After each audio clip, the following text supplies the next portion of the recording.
सत साहेब बन्दी छोड सद्गुरु रामपालजी भगवान की जय हो।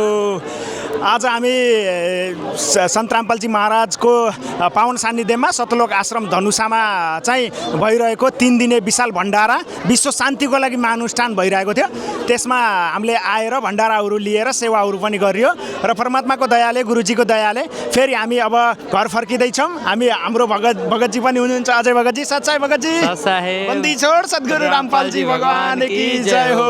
ल तपाईहरूलाई यस भिडियो मार्फत हामी जानकारी गराउन चाहन्छौँ कि यदि तपाईहरू पनि सन्त रामपालजी महाराजको ज्ञान, सन्त रामपालजी महाराजको जति पनि समाज सेवाहरूको बारेमा बुझ्न चाहनुहुन्छ भने कृपया एकपल्ट तपाईहरू तत्त्वदर्शी सन्त रामपालजी महाराजको पावन सान्निध्यमा भइरहेको विशाल भण्डारा कार्यक्रमहरूमा सतलोक आश्रम नेपालदेखि लिएर भारतमा लगभग 12 देखि 14 वटा आश्रमहरू बनेको छ।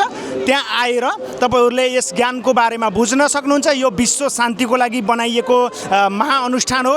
3 दिनको विश्वमा शान्ति छाओस्, सुशासन आओस् र सबै खुसी भउन् भन्ने उद्देश्यले सन्त रामपालजी महाराजले यहाँ चाहिँ ठुलो महाअनुष्ठान चलाइराख्नु भएको छ।